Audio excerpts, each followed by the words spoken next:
Сайн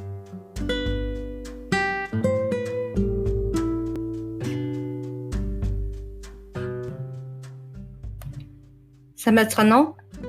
Энд ч юм байна. Энэ удаа хончлох бэлэг авьяасны талаар хэлж өгье гэж бодлоо. Тэгэхээр Эфес 4:11 дээр хончны талаар байдаг л да. 5 талд үйлчлэлийн талаар. Тэр энд байгаа иш үзүүлгийн бэлэг авьяас 2 өөр гэж та бүхэнд би түрүүн хэлсэнчлэн яг хончлох бэлэг авьяас болон хончин буюу пастор 2 бас ялгаатай юм. Хончин бол үйлчлэл тослогоотой холбоотой бөгөөд зөвхөн хончлох бэлэг авьяасаас гадна багшлах, сайн мэдээ ярих, үйлчлэх гээд бас бусад эдгэрлийн ингээд олон бэлэг авьяастай хамт байж болно. Тухайн ажил талбараас хамаарат. Тэр энэ подкаст зөвхөн хончлох бэлэг авьяас юу хийдэг талаар, ямар бэлэг авьяас вэ гэдэг талаар хэлж өгье гэж бодсон юм. Би пэйж хуудсан дээрээ болон манай Good Samaritan Ministries хуудсан дээр бэлэг авьяасын асуулгыг тавьсан байгаа. Энийг олж аваад та бүхэн бас бүглэж үзээрэй цаг гарган. Тэгвэл ямар бэлэг авьяастай талаараа бас ойлголттой болох болно гэж бодож байна. Мэдээж энэ нь 100% баталгаатай гэж би хэлэхгүй ч гэсэн нэлээд ойролцоо төгөж очино. Энэ асуулгыг би өөрөө бүглэж байсан.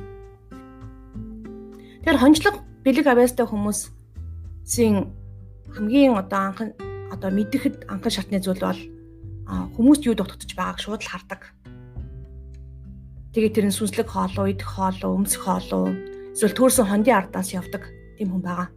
Өвчтөөг нь имжлэе гэж эргэж тойрохоос гадна бүр имжилдэг тийм бэлэг авьяас. Тэр Эзекиэл 34-ыг уншиж өгье. Энэ Эзекиэл 34 бол хонждын эсрэг иш үзүүлгийн талаар хэлдэг л дээ. Тэгэхээр энэ иш үзүүлгээс та бүхэн хончны бэлэг авьяасыг илүү харж болно. Өөртөө төжиж байсан Израилийн хончд хөрхийё. Хончид хонин сүргээ тэжээх ёстой босуу. Та нар өөх идэж өөртөө ноосоор хувцалж, хорин сүргийг тэжээлгүй тарган хоныг нядалдаг. Эмэгтэйг нь та нар үл тэнгэрүүлж, өвчтөйг нь та нар эс эдгэн, гимсийг нь та нар үл боож, бутарсныг эс буцааж, гээгдсэнийг үл хав.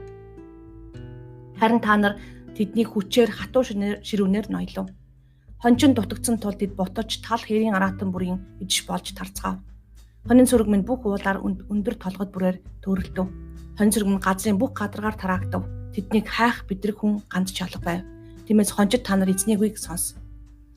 Энэ Эзекиэл 34:2-7 уншлаа. Тэгэхээр бид нар монголчууд хонин сүрэг болон хончны тухай ойлголт маш сайн байдаг. Сайн хончин юу гэдгийг ч бас мэднэ. Сайн хончны бэлэг авьяасыг ч бас мэдэж болно. Сайн хончин зүсээр нь бүх хондоо мэддэг бөгөөд хаана ямар гарал үүсэлтэй гэдгийг мэднэ. Бас түнчлэн сайлах шуурхтай үед хаана идэрчлэх үү, бороо орвол яг үнэхээр амиа үл хайрлан хондынхаа ардаас явдаг хүмүүс байдаг. Хондоо сайн газар бэлчүүлж хоол ундыг нь тохируулдаг. Хүүтэн үед нэмнээ идшээр нь тэжээлээр нь хангадаг хүн байдаг.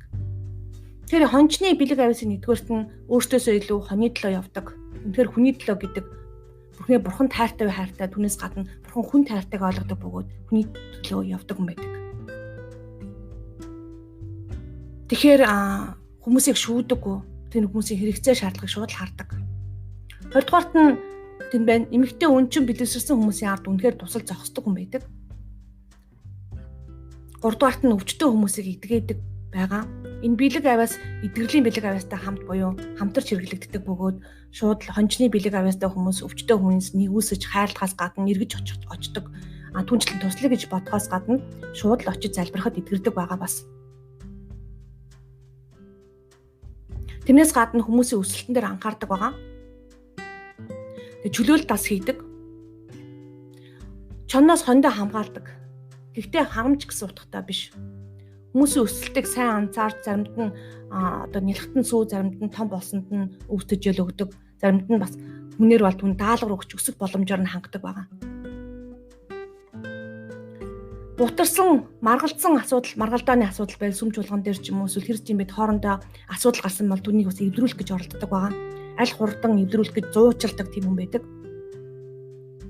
Тэрийг бас олж хардаг байгаа. Та нар чи хоорондоо муудалцаа юу та юунаас болсон бэ?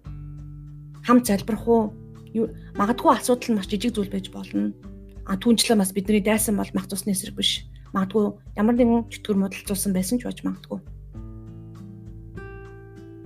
зүгээр бас үл ойлголцож байж болно. Харилцаа холбооны дутагдaltaй талаас болоод ойлгохгүй байж болно. Энэ зүйлийг харин хурдан эвдрүүлдэг байж байгаа. Бас гээгцэн нэг хайдаг. Гэгдэж байгаа хүмүүсийг байвал зөвхөн залбирч цаа зогсохгүй ард нь очдөг байгаа эргэж тойрон ягаад цөмдөө явахгүй байгаа юм бэ? Ягаад нөхрөлөөсөө холдовч гэдэг юм уу? Завгүй болсон уу? Эсвэл нь яах вэ гэд ядаж танаас сүмд явахгүй болсон юм а гэд өөр сүмд явж байна уу гэдгийг гарч хардаг байгаа. Сүмж болгонд хамгадаж байна уу буюу Христийн биеийн том зургаар нь хардаг тийм хүн байдаг. Төрсөн будалсан бас ойлголтоо бол тайлбарлаж хэлж өгөөд түүнийг зогсохгүй бас түүний төлөө засаж залбирдаг байгаа. Тэг цаг цаваа гарган тэр хүний төлөө бүр зааж залбирж өгдөг байгаа. Хэрв танд ийм сэтгэл байгаа бол хончлох бэлэг авяас байна гэсэн үг. Энэ бэлэг авяасыг ариун сүнстэй хамт бурхантай хамт хийнэ үгүй гэсэн өөрөө ганцаараа хийх гэж оролдох юм бол та ядарч унах болно. Хончлох бэлэг авяас бол маш сайн бэлэг авяас бөгөөд маш чухал бэлэг авяас. Нэг сүмд ганцхан пасторт биш бас олон хүмүүст энэ бэлэг авяас байдаг. Ийм бэлэг авяастай хүмүүсээ пастор нь сайн тэтгэж өрсөлдөх биш харин хамтран үйлчилж харин ч сайн хамтарч байгааг ажиллах хэрэгтэй. Бид багаар ажиллаж сурах хэрэгтэй. Христийн биед багаар ажиллахад л үнэхээр чухал. Бурхан биднийг баг болоосоо гэж үнэхээр хүсдэг. Тийм учраас бэлэг авяасуудыг ялгаатай өгсөн байдаг. Тэр ийм бэлэг авяастай хүмүүсийг ажлыг нь хийхгүй боож биел пастор чи хийхгүй гэж хийх юм бол энэ хүмүүс их унтарч гутардаг байгаа. Энэ аюултай харин ч бутлаг аюултай. Тийм учраас пастор нь илүү мэрэгэн ухаанаар тэр хүмүүсийг харин ажил тавьж байх хэрэгтэй. Зөвхөн эсрийн бүлэг удирдуулаад зогсохгүй бас өөр ажлуудад хуваарлаж тавьж явах хэрэгтэй гэсэн үг. Бурхны хаанчлалын төлөө хамтаа үйлчлдэг гэдгийг аль аль нь сайн ойлгох хэрэгтэй. Тэр нэгүсэл, эдгэрэл, үйлчлэлийн бэлэг авяас холимог бэлэг гэж хэлж болно. Тэгээд энэ бэлэг авяас танд байгаа бол үнэхээр Христийн биед маш чухал бэлэг авяас шүү. Та тэгээд үнийг бурхантай ариун сүнстэй хүчээр үлдэж бэлэг авяасаа бурхны хүчээр хэрэгжүүлээсэй гэж чин сэтгэлээ хүсэж байна. Тэгэд энэ бэлэг авяасын бас нэг онцгой чанар бол бурхныг маш сайн сонсдог хүн байдаг. Хинд хизээ хаана очихыг хэлж өгдөг. За чи тэр лүү яриараа. Энд ба тэр зүү яриа шүү. Тэр хүн өвдсөн байна.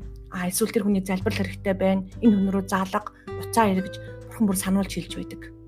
Тэр энэ бэлэг авяасыг зөвхөн ажиглаа зогсохгүй бас бурхныг сайн дуу хоолойг нь сонсож байх хэрэгтэй.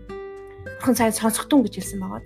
Тэр энэ бэлэг авяас Библийг сайн уншихаас гадна бурхныг сайн сонсож дуулгартай биелүүлэх хэрэгтэй гэсэн үг. Танд амжилт хүсье. Бурхан таамт байгaalцгаа. Баярлалаа.